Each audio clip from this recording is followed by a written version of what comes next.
Bienvenidos a la sección de preguntas y respuestas, un espacio donde durante un breve periodo de tiempo estaremos respondiendo a todas las preguntas e inquietudes que tengan los seguidores de este canal.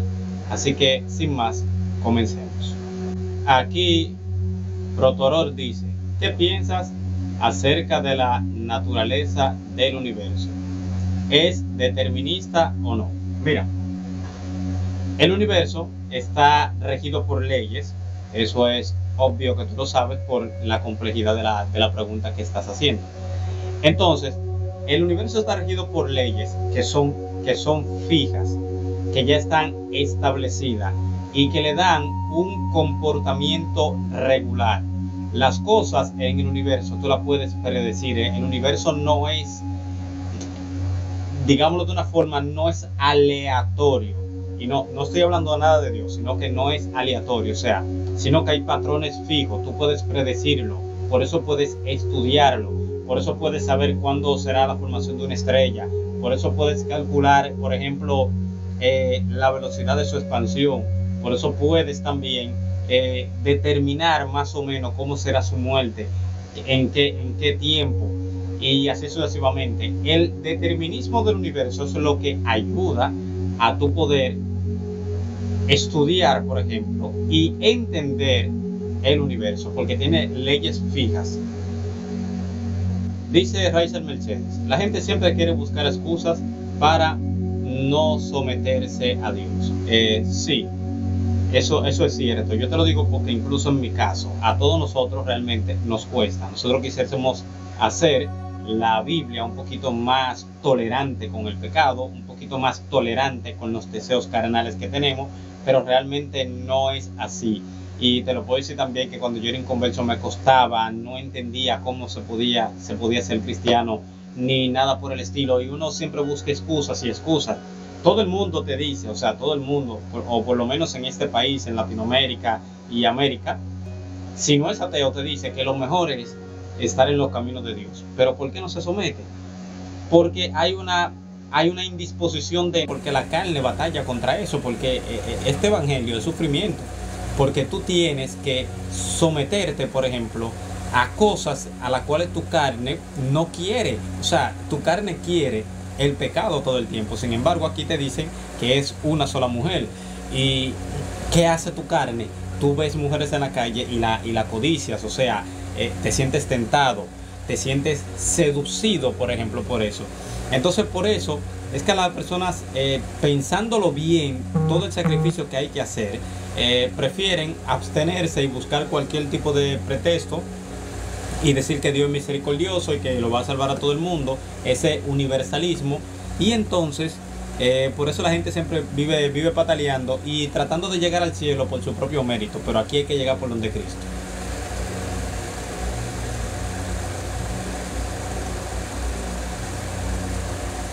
Dice Margaret Grant, ¿debo hacer confesión de fe en la iglesia para reconciliarme o simplemente volver a congregarme? Tú simplemente tienes que volver a congregarte. Tú no tienes que hacer una confesión de fe porque tú prácticamente, si eres cristiana de verdad, no perdiste la fe. Tú contristaste el espíritu, que es cuando tú te vas en una vida de pecado, tú contristas el espíritu. En el caso del que es creyente, del que es cristiano de verdad, que es sellado por el Espíritu Santo, para que no se me confundan y empiecen a ponerme comentarios que no son. Cuando tú, por ejemplo, pecas, tú contristas el Espíritu Santo, o sea, pierde influencia sobre tu vida. Entonces, tú te vas tras eso y te apartas del camino. Es evidente, tu fe tú no la has perdido. Tú has perdido la influencia del Espíritu Santo en ti por irte tras el pecado. Entonces, cuando tú sientes nuevamente esa convicción de pecado y esa necesidad de Dios, cuando tu carne llega a ese vacío que hemos sentido mucho, como yo en mi caso, yo me he ido de la iglesia, honestamente, por algo que me pasó hace un tiempo, cosa que ya no lo voy a hablar más, o por lo menos por ahora no quiero hablarlo. Y yo me fui y duré un año y luego volví. Y yo cuando volví no hice profesión de fe. Yo simplemente recuerdo que había meditado sobre las cosas y lo que yo quería hacer. Y dije, sí, vuelvo nuevamente. Y simplemente fui a la iglesia y me congregué y punto. Eso de hacer profesión de fe y volverte a bautizar y así sucesivamente no tiene base bíblica.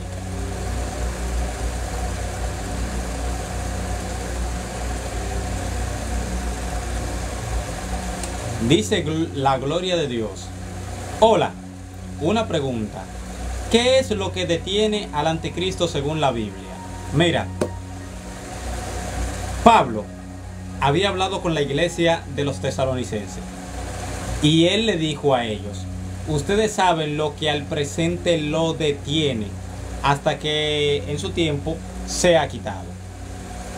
Pablo sabía que lo detenía y le dijo a la iglesia de Tesalónica lo que lo detenía. Ahora, Pablo escrituralmente no escribió que lo detenía.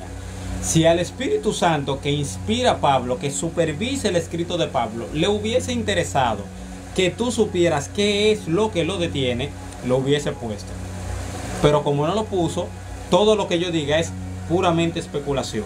Hay dos líneas, por ejemplo, de tratar ese pasaje. Los teólogos se dividen. Por un lado, algunos dicen que lo detiene son el ángel Gabriel. Porque el ángel Gabriel, si tú te fijas, o creo que es Miguel, sí, Miguel, es el que tú ves en las escrituras teniendo esa batalla con Satanás. La tuvo por el cuerpo de Moisés, la tuvo por la va a tener, por ejemplo, también en Apocalipsis 12 y etcétera.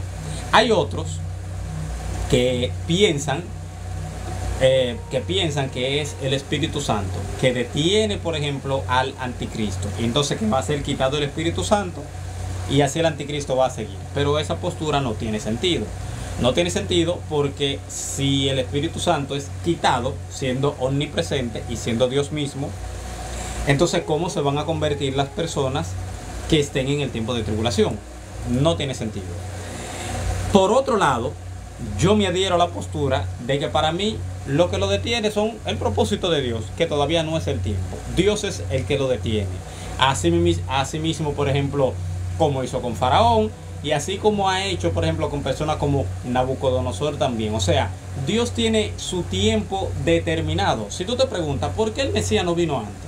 Bueno, porque Dios tenía un tiempo fijado. Por eso dice que cuando vino el cumplimiento del tiempo, Dios mandó a su hijo, nacido de mujer, nacido bajo la ley, dice Gálatas 4:4. Entonces, lo que lo detiene es Dios y punto. Ni el Espíritu Santo, porque si hubiese sido él, lo pone la Biblia. Y tampoco es un ángel, porque si hubiese sido eso, lo pone la Biblia.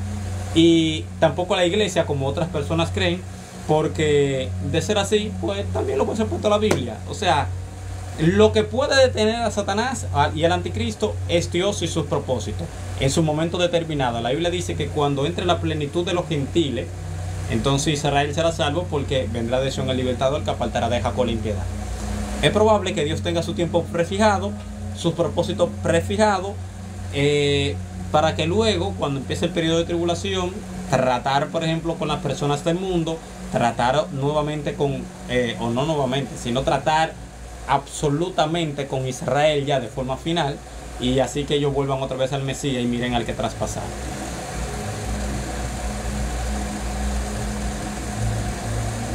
Dice Impacto Chequiná: hermano Feliberto, Dios te bendiga. ¿Cómo los científicos determinan los miles de millones de años? Bueno, hay varias formas. En primer lugar, a través de el fondo de microondas, por ejemplo, la radiación de fondo de microondas, en el caso del universo, estoy hablando en el caso del universo, y el tiempo, por ejemplo, en el que tarda la luz a llegar hacia nosotros, más el tiempo de expansión que tiene el universo, la velocidad de expansión y demás. O sea, a través de la luz es que ellos pueden medir cuál es el tiempo, igual que cuál es la distancia. En el caso de aquí de la Tierra, ¿cómo ellos lo miden? Lo miden a través de las capas geológicas de la Tierra. O sea, hay distintas capas geológicas y distintos colores en la Tierra de acuerdo a la profundidad. Y eso, por ejemplo, cada capa pertenece a un periodo en específico. Puede ser el Mesozoico, al Cretácico, al Pleistoceno, al Pleistoceno medio tardío, etcétera, etcétera, etcétera. Entonces, ellos lo miden a través de la capa geológica. También lo ayuda el carbono 14, también lo ayuda Se me olvidó el otro yo sé que tiene que ver también con la luz. Y hay distintas formas en las que tú puedes medir los millones de años. Ahora, si usted me pregunta, Feliberto, ¿es absolutamente seguro los medios? No, no son seguros. Realmente no son, o sea, no son 100% fiables. Porque varía mucho, y eso tú lo puedes ver. Por ejemplo, no sé si tú estás familiarizado con el tema de los fósiles.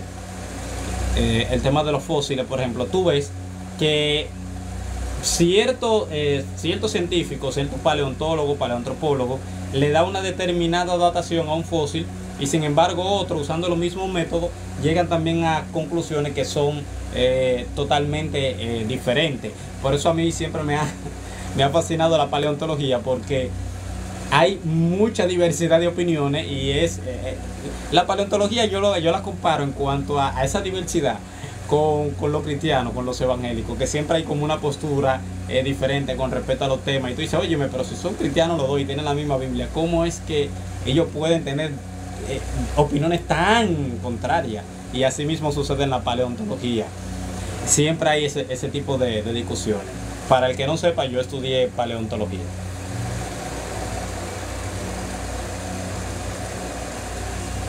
Dice Raizel Mercedes: ¿por qué ahora quiere poner la Reina Valera como una Biblia más mala que dice traducida, pero yo sé que es traducido?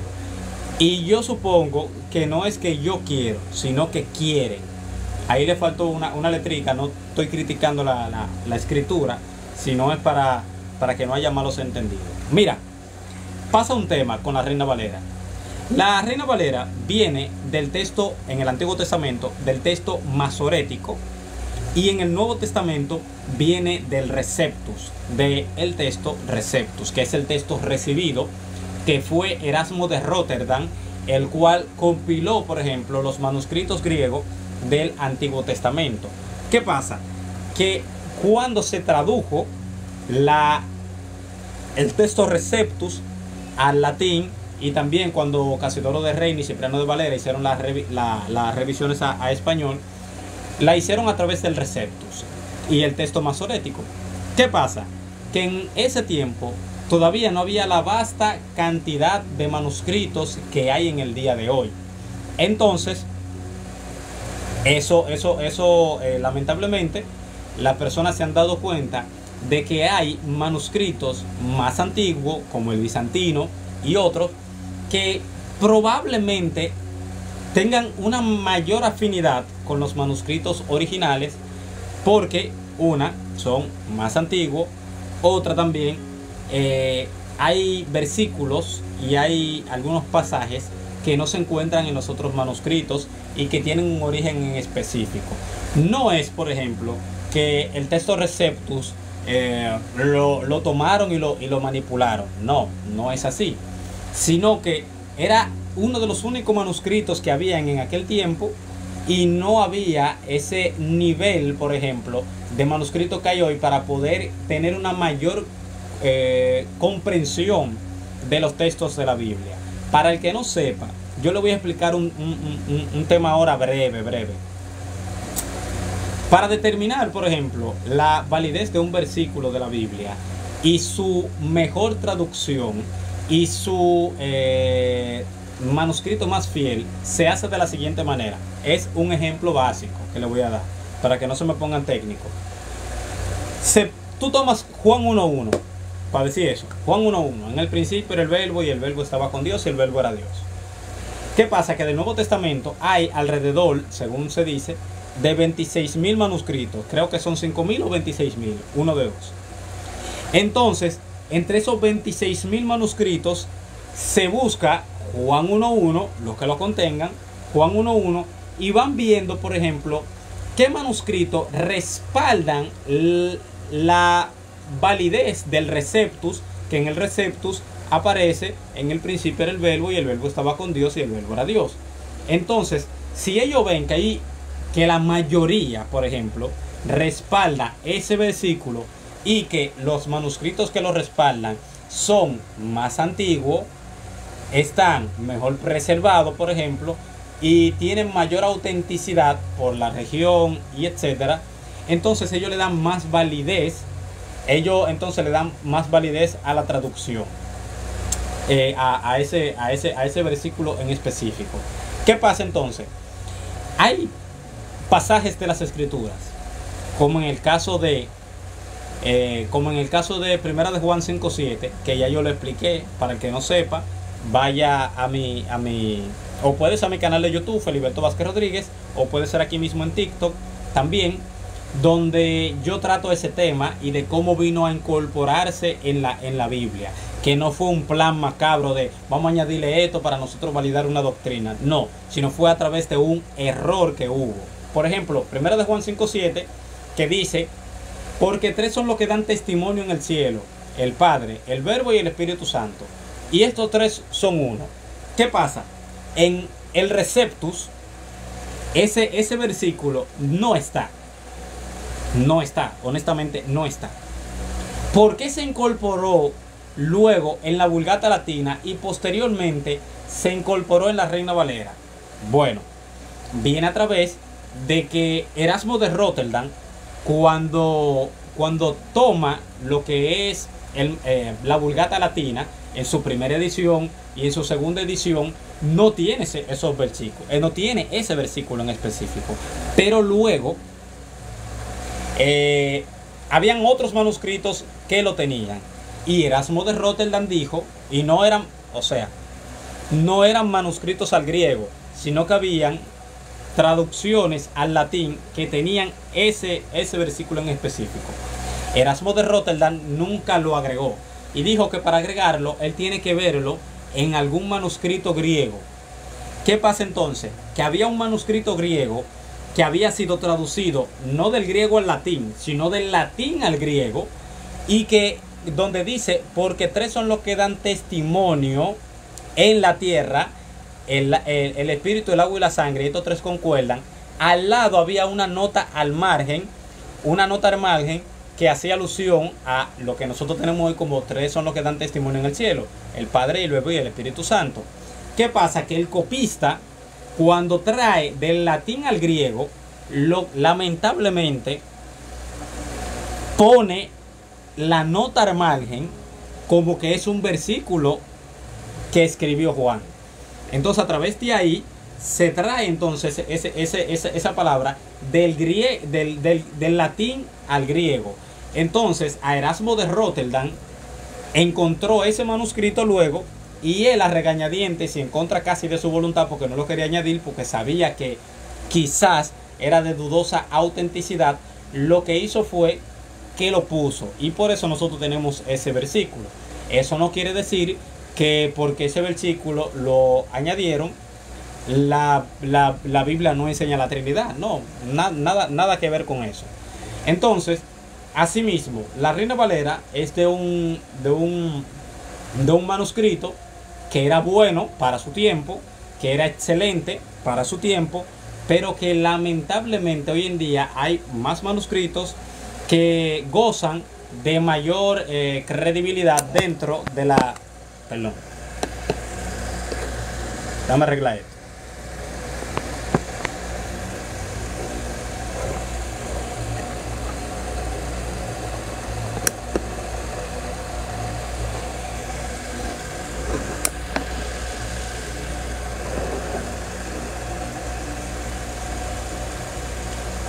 Hoy en día, por ejemplo, hay manuscritos que gozan de mayor aprobación que el texto Receptus. Pero eso no quiere decir que la Reina Valera es mala. No, es la que yo uso, es la que me gusta, es la que leo. Ahora, cuando voy a estudiar, yo tomo también las otras versiones de la Biblia, que también son buenas, que también son excelentes y que están más actualizadas que la Reina Valera del 60, por ejemplo, porque se han encontrado más manuscritos, porque hoy en día la crítica textual ha avanzado mucho y se sabe mejor tener una mayor comprensión del texto original.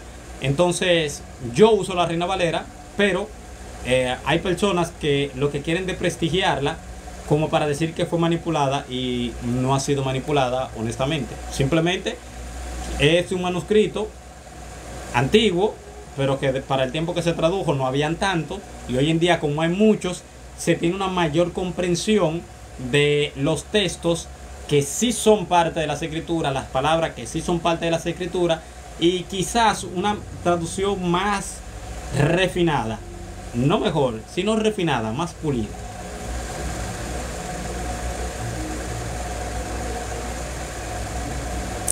Dice Tairi Sánchez: hey Feliberto, ¿cómo estás? Tairi, gozas de mi cariño.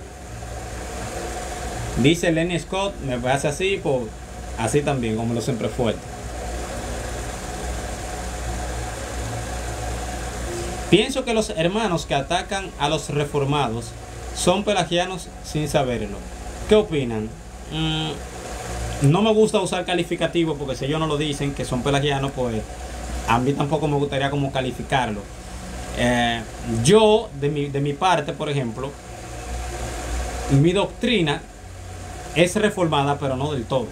O sea, no del todo, porque yo no soy amilenialista, yo soy premilenialista. Y la reforma trajo el amilenialismo del catolicismo. Y el catolicismo de Agustín de Hipona. Y Agustín de Hipona del método interpretativo de Orígenes, que es una interpretación alegórica. Entonces, yo de forma particular acepto muchas cosas de la reforma, pero no me considero reformado del todo porque ni siquiera me congrego en una iglesia reformada. Impacto Chequina, siempre fuerte, Feliberto, siempre fuerte.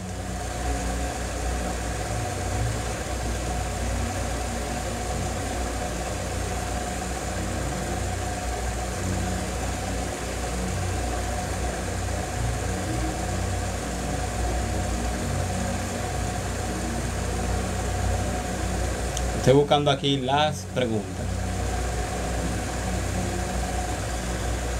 Dice Elmer Scott: un rabacucu teólogo. No puedo creer que sea a mí porque yo no soy rabacucu. Pues los rabacucu no se dejan crecer barba ni nada por el estilo. Y yo realmente me corto la barba porque trabajo en un restaurante. Si no me la dejara crecer.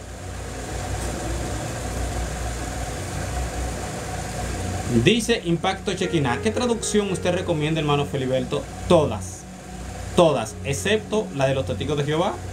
Y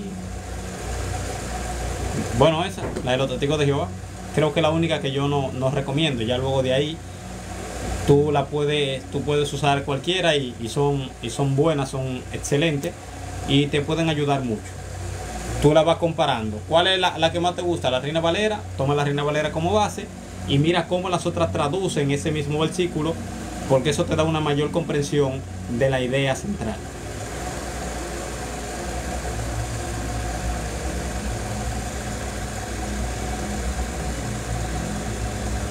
Dice Raizel Mercedes: según yo, los hombres más usados por Dios siempre usaron y usan esa Biblia Reina Valera. No, uno usa esa Reina Valera porque realmente es la más vendida, fue la que más se difundió, y ya hoy en día a nosotros se nos hace difícil, por ejemplo, deshacernos de ella, pero las otras son igualmente buenas. La de las Américas es un texto mucho más refinado y a la línea reformada le gusta más. A mí en lo personal yo tengo costumbre con la Reina Valera, pero yo no digo ni que es mejor ni peor, simplemente una traducción igual que cualquier otra. La única Biblia que es de Dios fue la que se escribió en griego y hebreo. Luego las otras en español, en inglés y etcétera son traducciones.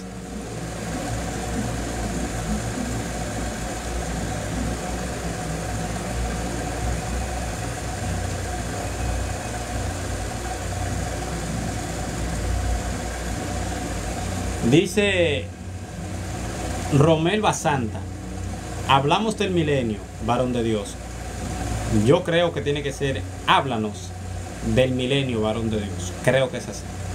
Bueno, mira, el milenio es una postura escatológica que enseña de que Cristo viene a la tierra a un reinado de 1000 años en la tierra. Que aparece, por ejemplo, la cantidad de tiempo aparece en Apocalipsis, pero la enseñanza sobre ese periodo no es necesariamente de Apocalipsis. Por ejemplo, mira aquí. Dice el texto. Vamos a leer Apocalipsis capítulo 20. Dice aquí: Dice, vi un ángel del cielo, vi un ángel que descendía del cielo con la llave del abismo y una gran cadena en la mano. Ojo, es evidente que la cadena no es literal, sino es un lenguaje figurado que va a expresar una verdad ahora. Y dice, y prendió al dragón, la serpiente antigua que es el diablo y Satanás, y lo ató por 1000 años. Y lo arrojó al abismo, abusos, la palabra abuso, y lo encerró, y puso su sello sobre él, para que no engañase a las naciones, hasta que fuesen cumplidos 1000 años. Y después de esto debe ser desatado por un poco de tiempo. Y vi tronos, y se sentaron sobre ellos los que recibieron facultad de juzgar. Y vi las almas de los decapitados por el testimonio de Jesús y por la palabra de Dios, y que no habían adorado a la bestia ni a su imagen, y que no recibieron la marca en sus frentes ni en sus manos, y vivieron y reinaron con Cristo 1000 años.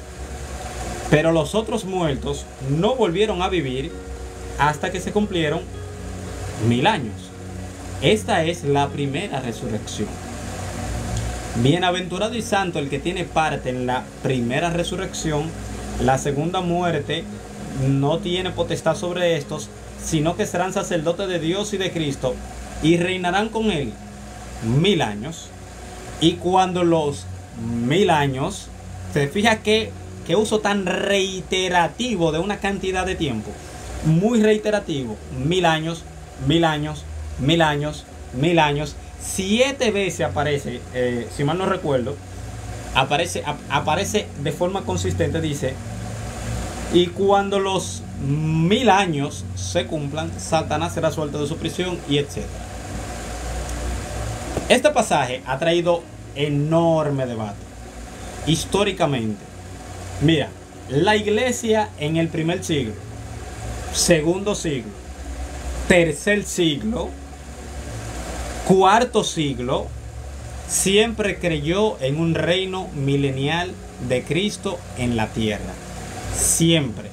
Los padres de la iglesia eran premilenial, es decir, creían que Cristo venía, ataba, por ejemplo, castigaba al anticristo y al falso profeta, y luego se ataba a Satanás. Él reinaba en la tierra en un reinado de paz. Los hombres los pecadores que estén dentro del reino se oponían al Mesías, y luego entonces recibirían su castigo. Algunas personas dicen que ¿cómo es eso que los hombres van a pecar en el tiempo del milenio? Pues bueno, eso le estoy hablando en síntesis porque quiero ir tratando ese tema al paso para que la gente lo entienda. El pecado del hombre no es por el diablo, sino por él mismo. Aun cuando Cristo esté en la tierra, dice ahí que van a haber hombres que se van a rebelar en contra de Cristo. Por eso es que cuando Satanás es nuevamente suelto, que es para la batalla final, encuentra personas que él puede engañar. ¿Por qué lo puede engañar? Bueno, lo puede engañar porque son personas que no creyeron en el Mesías. Vamos por parte. Históricamente la iglesia primitiva siempre creyó en un reino milenial en la tierra, hasta que Agustín de Hipona, en una mala interpretación que le dieron del milenio y que él lo veía como un exceso de carnalidad, él habló en contra del milenio. Como Agustín de Hipona era una persona de mucha reputación en su tiempo y que hizo un libro llamado La ciudad de Dios. En este libro él habla, por ejemplo, sobre el reino milenial, y él lo toma desde una perspectiva más alegórica, no literal como lo tomamos nosotros hoy en día. Pero aún así, o sea, para que se me entienda, él creía que luego de 1000 años, o sea, vendría siendo como en el 1400, porque él vivió en el año 400 y pico, como que en el 1400 sí Cristo venía, porque como el Imperio Romano se había cristianizado, y el Imperio Romano era como decir hoy en día Estados Unidos, el control del mundo, el mundo completo y etcétera. Como el Imperio Romano se había cristianizado, ellos pensaban que ellos estaban en esa época de paz que te habló el milenio. Y él decía que luego de 1000 años de esto, pues ya se acababa todo. Él entendió el milenio de esa forma. ¿Qué pasa entonces? Que esto dio pie a lo que es el amilenialismo. El amilenialismo luego fue, vía Iglesia Católica, fue la postura predominante. Siempre han habido premilenialistas, pero entonces el amilenialismo, como lo asumió la Iglesia oficial, se fue volviendo en la postura más famosa de todas. ¿Qué pasa entonces? Que la reforma, los reformadores adoptan, como son católicos, porque la gente cree que no, pero los reformadores eran católicos. Martín Lutero era católico, Juan Calvino era católico. O sea, ellos eran católicos, que con lo que estaban en contra era con eso de la justificación por obra, de las indulgencias y etcétera. Y en el caso de Calvino también con la autoridad papal, pero bueno, eso no es el tema. Y ellos lo adoptan también, pero ellos enseñan de que, de forma general, el amilenialismo enseña de que Satanás hoy en día está atado. ¿Pero en qué sentido? De que Satanás hoy en día no puede evitar la propagación del evangelio, porque ellos dicen que el propósito de Satanás, ahí dice que la razón por la que fue atado, dice para que no engañase más a las naciones. Entonces ellos dicen, hoy en día a través de la predicación del evangelio, Satanás no puede evitar que la iglesia se siga propagando. ¿Es esta la interpretación correcta del pasaje que la dicen tantos teólogos de sumamente renombre, a los cuales no voy a mencionar por respeto? No. Realmente nunca se ha impedido la predicación, la predicación de la palabra de Dios en ningún tiempo. Jonás fue a Nínive, por ejemplo, y predicó, y Nínive se convirtió. Rahab la ramera también se convirtió. Naamán el sirio también. Entonces también nosotros vemos que el Nuevo Testamento dice que Satanás anda como león rugiente, buscando a quien devorar. Los amilenialistas te dicen, sí, Satanás anda como león rugiente, pero dentro de el límite de circunferencia en el que él se puede mover, él puede engañar y hacer daño. Pero entonces tú le dices, bueno, pero mira, esa atadura no es igual a la que te menciona la Biblia. ¿Por qué? Porque esa palabra abuso, abismo, cuando nosotros lo vemos en las escrituras, en el uso de los demonios, está hablando de una zona confinada donde los demonios no pueden salir ni pueden tener actividad en el mundo físico. Dígase, cuando los demonios del Gadareno hablaron con Jesús, ¿por qué ellos no querían que Jesús lo enviara al abismo? Por la razón de que si lo envía al abismo, ellos no van a tener influencia en el mundo físico, en el mundo de afuera. Si Satanás es arrojado al abismo, es que no va a tener influencia sobre el mundo. No va a tener. Sin embargo, el amilenialismo no lo ve así. El amilenialismo ve de que Satanás, como la Biblia dice que anda como león rugiente, y sin embargo también dice que está atado, que fue atado en la primera venida de Cristo, cosa que yo no comparto. Él dice que dentro del ratio de circunferencia, o sea, dentro del límite de esa cadena, de esa atadura, él sí puede hacer daño. Ya le hablé, por ejemplo, del hecho de que dicen que el propósito era para que no engañase más a las naciones, pero, o para que no impida la predicación del evangelio. Sin embargo, ¿qué le dice Pablo a la iglesia de Tesalónica? Que muchas veces él se ha propuesto ir a vosotros, y él dijo en una ocasión que Satanás se lo impidió. Satanás impidió que él fuese a Tesalónica. Entonces yo no veo ahí, por ejemplo, una atadura de Satanás. 2 Corintios 4:4 dice que el Dios de este siglo le cegó el entendimiento a los incrédulos para que no les resplandezca la luz del evangelio de Cristo, el cual es imagen de Dios. La Biblia dice que el mundo entero está bajo el maligno. La Biblia dice, por ejemplo, que Satanás es el príncipe de este siglo. Entonces yo no veo la atadura de Satanás, honestamente. Ahora, ¿qué pasa? Que hay... Wow, es que el tema es muy largo realmente. Yo para eso tendría que dar un estudio mejor y irle refutando uno por uno todos los argumentos del amilenialismo.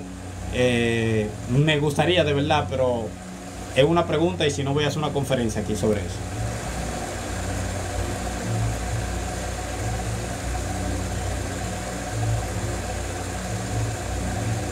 Dice aquí.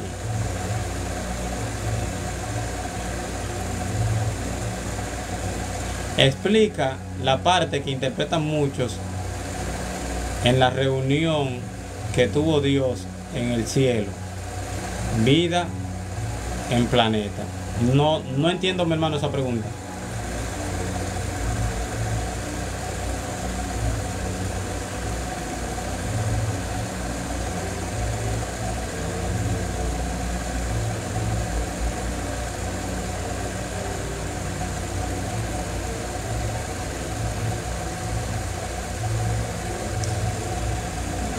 Dice Margaret Grant, ¿de qué se trata ser reformado siendo pentecostal?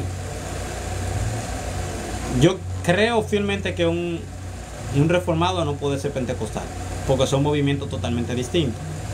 El pentecostalismo viene a partir de 1901, nace en el 1906 en la calle de Azusa en Los Ángeles, se formaliza en 1910 en adelante. El movimiento reformado viene de la Reforma, Martín Lutero, Calvino y otros, por ejemplo, que predican en contra de algunas enseñanzas católicas, que ellos querían que la iglesia se reformara, no formar una denominación aparte, sino que esa iglesia se reformara, volviera a su forma original, bíblica. Entonces, creo que no son parecidos. Dice Raizel Mercedes, ¿pasará la iglesia por la gran tribulación? Yo creo que no. La razón principal por la que yo creo que no es porque veo un uso consistente en la Biblia de que nosotros no vamos a pasar por ese tiempo. ¿Por qué? Dice 1 Corintios, primera carta a los tesalonicenses, capítulo 1, versículo 10, que nosotros estamos esperando a Cristo, al Hijo del cielo, el cual nos libra de la ira venidera. Hay una ira que va a venir, por ejemplo, sobre la gente, de la cual Cristo nos va a librar. Aparte de eso, nosotros vemos la segunda carta a los tesalonicenses,